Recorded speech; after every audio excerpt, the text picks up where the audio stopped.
এটা একটা trending math বলতে পারো। সব জায়গাতেই চলছে দেখছি যে এরকম একটা পূর্ণ সংখ্যা থেকে কিভাবে একটা ভগ্নাংশ বাদ দেওয়া যায়, তাও আবার 1 সেকেন্ডের মধ্যে। কি করছে, এখানে যে পূর্ণ সংখ্যাটা রয়েছে সেখান থেকে 1 বাদ দিয়ে দিচ্ছে, লিখে দিচ্ছে। যেমন এখানে 563 ছিল, 1 বাদ দিয়ে 562 হলো। আর হরে যা আছে সেটাই লিখছে, 7 আছে 7 লিখলাম। আর ওপরে কি করছে, লবে হর মাইনাস লব করছে, অর্থাৎ 7 - 3 করে লিখে ফেললাম, এখানে 4 হলো। ব্যাস, উত্তর হয়ে গেল। তাহলে এই যে নিয়মটা শিখলাম, এই নিয়মে কি এই বিয়োগটা আমরা করতে পারবো? দেখা যাক। 1 বাদ দিলে কত হবে, 562 হচ্ছে। তারপরে নিচে যা আছে তাই লিখে ফেললাম, আর উপরে কি করব, হর মাইনাস লব করবো, অর্থাৎ 3 - 7 করলে -4 উত্তর আসছে। তাহলে এটা কি, এটা সঠিক উত্তর? না, এটা সঠিক উত্তর নয়।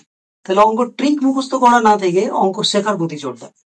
এই নিয়মটা তখনই প্রযোজ্য হবে যখন এখানে কি থাকবে না, প্রকৃত ভগ্নাংশ থাকবে, অর্থাৎ হর বড় থাকবে লব ছোট থাকবে। কিন্তু এখানে দেখো উল্টো, অপ্রকৃত ভগ্নাংশ, হর ছোট লব বড়।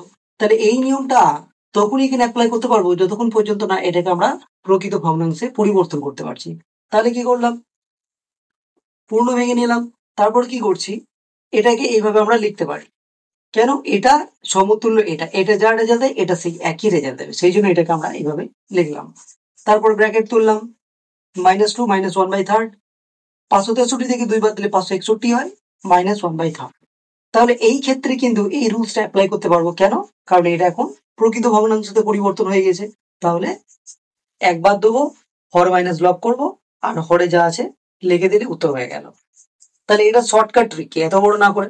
শর্টকাট ট্রিক হচ্ছে, এখানে যে সংখ্যাটা দেওয়া আছে ভগ্নাংশের ক্ষেত্রে, হর দিয়ে যখন আমরা লবটাকে ভাগ করবো, অর্থাৎ 7কে যখন 3 দিয়ে ভাগ করবো, ম্যাক্সিমাম কতবার ভাগ যাচ্ছে, 2 বার। তাহলে এই ভাগ যতবার যাচ্ছে সেটা কি করতে হবে, এখান থেকে বাদ দিতে হবে পূর্ণ সংখ্যাটা থেকে। তাহলে 561 হলো। বাদ দেওয়ার পরেও 1 বাদ দিতে হবে, এই একটা সর্বদাই বাদ দিতে হবে। কত হবে, 560। তাহলে 560টা আমরা কি করবো, এখানে বসিয়ে দেবো। যতবার ভাগ যাচ্ছে ততবার সেই সংখ্যাটা বাদ দেওয়ার পরে আরো 1 বাদ দিতে হবে। তাহলে কত হলো, 560 হলো। আর হরে যা আছে তাই বসাবো, সেটা প্রকৃত ভগ্নাংশ হোক অপ্রকৃত ভগ্নাংশ দেখার দরকার নেই।